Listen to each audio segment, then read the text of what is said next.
Okay, so good morning. Ngayon ay 8:30 ng umaga, May 30. 8:30, May 30. So, ano bang araw ngayon? Biyernes. So, ayan, makita niyo yung mga tanglad ko. Hindi ko pa rin maasikaso. Pero goods na yan, pwede na yung harvest. Ayan, ang kapal na oh. Anyway, hindi yan ang topic natin. So, makikita niyo dito. Natimplahan ko na yan kahapon. So, lilipatan na siya natin ng tanim at buti medyo makulimlim. Kaya maganda-gandang maglipat tanim. So, mapapansin nyo, kada cell may ibang kulay. So, yung light na color, Kiss Solution, itong medyo green or dilaw is Nutrihydro. So, yan. Kada cell meron yan. Nung nakaraan, baliktad yan. Dito yung Nutrihydro, dito yung Kiss. At ang nangyari pa noon, nung yung dalawang Kiss na box natin, yun yung nagkaroon ng problema. So, ngayon,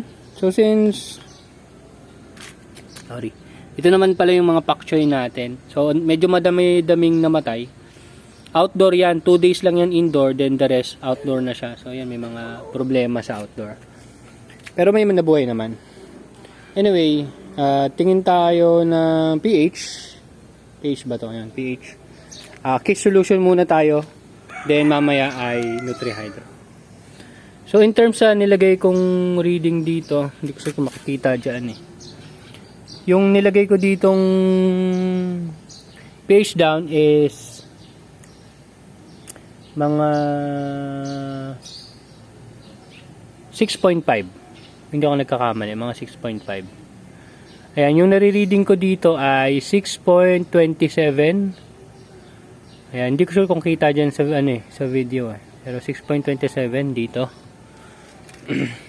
Tapos, ang maganda pa niyan, lahat nung yung ginamit ko ditong Nutrient Solution ay dun sa bago nating timpla na Kiss Solution, which is distilled water din. So medyo magiging dikit yung comparison natin. Kasi kung paano ko ginawa yung Nutrihydro na solution, ganun ko rin ang ginamit ko sa Kiss Solution. So makikita natin yan sa mamaya sa EC. So dito 6.18. So goods na tayo dyan. So baka sa susunod gawin natin 7 yung pH down. Pero ngayon 6.5 mukhang okay na naman ako dyan. Ito yung 6.18. So goods. Next naman natin ay ang EC. Which is alam naman natin ang EC ko dito is nasa 0.15 pero sabihin natin 0.2. Ang EC na nare-reading natin ay halos 1.6. Actually maganda to. Yan o, 1.6 oh. Kasi dati, mababa yung reading ko sa sa Kiss Solution eh.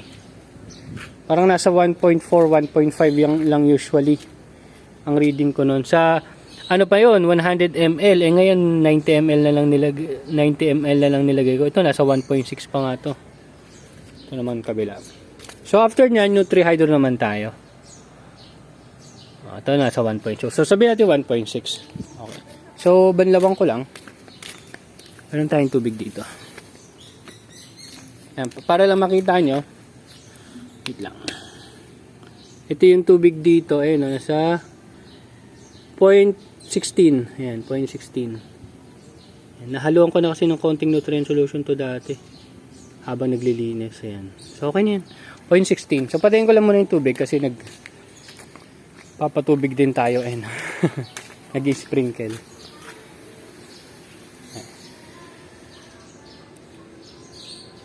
Yan. So, meron tayong control para sa hose. May control para doon sa irrigation naman. Okay, so ready na tayo para sa ating pH ng Nutrihydro. So, after nyan, maglilipat tanim na ako. Hindi ko na kukunan ng video doon, ha. Madali lang naman maglipat tanim. Ito, Nutrihydro 6.4. Baba pa. Pareha sila ng pH down na nilagay ko mga nasa 6.5 or 7 siguro yun. Mga ganun, 6 to 7. Ang reading is 6.2. 6.16. Yan, good na tayo dyan. Nagmamadali na. Pero yun kasi ito yan, 6.11 to. So mga naging ganun. 6 point, yan, 6 point. Oh, medyo okay. So So palagay ko mag-stick tayo sa ganung dami ng pH down. Yung sa kabila 7 eh. Gawin natin 6.5 na lang siguro sa susunod. Eh mga 6. Goods. Goods na goods. So medyo tingnan muna pala natin ang easy. Kung ang key solution is 1.6, ito rin is nasa 1.6. Mas mataas lang ng kaunti. Tumataas pa ng kaunti. Oh. Hindi ko kung kita sa video eh, pero 1.6. Ima-minus nyo pa yung ano dyan easy ng tubig sabihin natin 0.2. So mga 1.4. So palagay ko, okay lang bawasan ko pa ng konti. Gawin kaya natin 80 sa susunod. Magkakaroon tayo ng trial na 80 lang. Isang box na lang siguro. The rest, ganyan na. Okay. So, goods na tayo dito. Ating trip ko.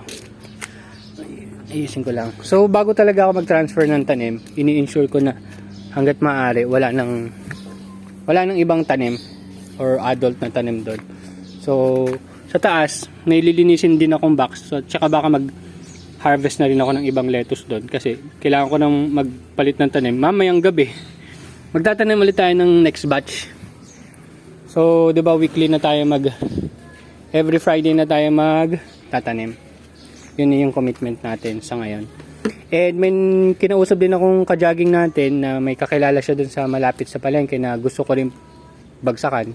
So, mas maganda kasi kung kakilala nila kaysa tayo kakausap. Kumbaga may nag-endorso na sa atin. So, first time kong papasok dito after natin mag-transfer So, ito yung detalye niyan.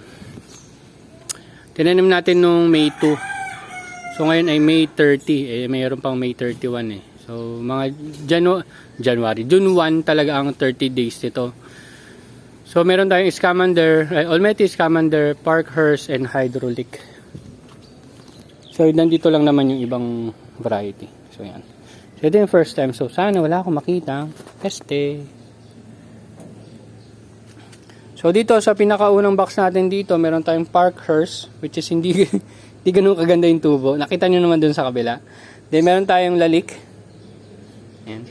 Olmeti and Scamander. Scamander ko, hindi ko kasi tinanim lahat Yung ibang Scamander nandun sa kabila, which is ayaw kasi na siya masyadong itanim. Dahil hindi naman din ganun kaganda ang tubo. Pero tingnan natin. So yung pH down nito is 7. Maliban dun sa dalawa dun, yung pH down nun is nasa 10 ml. The rest is 7 ml. And yung key solution natin dyan is itong apat lang. Itong apat na box. Ang key solution, 100 ml A and B. Then the rest is Nutri-Hydro, which is 90 ml A and B.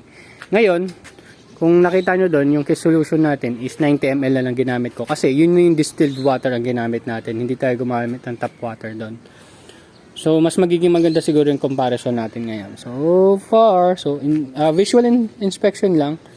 Pinakaayaw ko talaga is kung makakita ako ng sign ng trips. Ito, may lamok.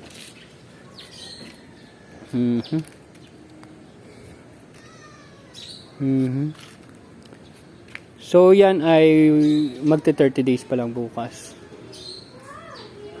And to be honest, yung laki niya is na goods na ako sa size niya yan. Palagay ko laban yan pagdating ng ng June 14 or June 13 para sa harvest natin. Ayun, meron lang isang medyo may problem. Ayun, may discoloration. Dito kasi natutuluan pa rin to ng tubig Banda dito. Ayun, dyan. Banda dito natutuluan.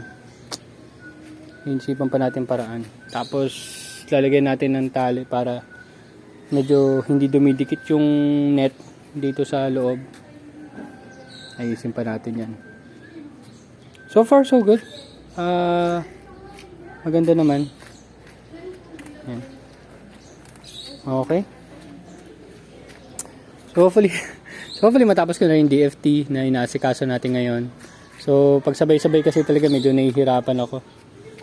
Especially first time natin gumawa or mag-setup ng mga taniman. And after several months siguro, we'll upgrade dun sa patungan para medyo maiangat natin and para mas kita siya dun sa labas. Siguro kahit abot hanggang tuhod ko yung patungan, tapos nandyan. Ayan. Mas maganda kasi pag ganun. So hopefully, magkaroon tayo ng budget. So ito, makita mo yan, hindi ko na napakita sa inyo yung setup niya na 1 by 1. 1 by 1 yan eh. So sarado ko lang ating high-tech na lock. Yan. 1 by 1 yan. Pero ang problema kasi nalagyan ko na siya ng UV plastic oh. Naka-arc din siya kasi gamit natin yung fiber rod. Dito siya nakalagay. Ayan, ganyan kalaki. Yung isang 1 by 1 na yan. Ganyan siya dito. Isang araw, nakita ko na lang siya nandun. Tinangay siya ng hangin. So, pag hindi niya kakayanin pag malakas na hangin. So, sa palagay ko, hindi siya advisable gamitan ng PVC lang. So, nag-isip ako, balik ulit tayo sa ganito. Pero, ito di uno kasi ito eh. 1 inch ang sukat nito eh. Gusto ko, kung meron man, half inch lang. Sana pwede yon. Kausapin ko lang din yung gumawa sa akin last time. Ito kasi, itong 1 by 3 na to, ang budget ko dito is 4.5. Kasama na labor doon 4.5. So, hindi na rin masama. Pero kasi, hanggat maaari magtipid tayo. So far, kung mag-expand ako, doon muna tayo sa kabila. Kasi doon, medyo madaling set-upan, kumbaga. Okay? So, wala na naman tayong ibang i-update. Ayusin ko lang to. I-fix ko lang. Then, maglilipat na ako ng tanim. So, see you next update na lang tayo mga tropa. Ha? So, hopefully, may na-share naman ako na konting insight and result ng mga, hindi ng experiment natin and trial and error natin dito. And yan, ganyan ka taas ang tubig mga tropa. Tapos, 90 ml na Nutri-Hydro. Tsaka yung Kiss Solution 90 ml din gamit ko sa ngayon sa setup ko. And yung pH down is mga 6.5 to 7 ml. Yun. Tasaluin nyo lang Ang ginagawa ko kasi, kada solution, kunyari pH down, halo, mga 10 ikot. Then, A, 10 ikot. Then B, 10 ikot. Then the rest. Nagre-reading ako after at least 12 hours. Or 2 hours, ganun. Pero mas maganda to after 12 hours para alam mo talagang medyo settle na yung tubig niya. So okay, hindi ko na masyadong patatagalin. So hopefully may na-i-share ako sa inyo. And ayan ganda ng tanglad natin Nga pala, bago pala tayo bakit ako sa inyo, ito yung marigold natin. Ito kasi lumiko ng konti Pero dalawang marigold dyan. So hopefully magkaiba sila ng kulay para magandang tingnan. And sana mabenta na rin natin itong mga tanglad. So yun lang. Thank you very much. See you next update. Bye-bye.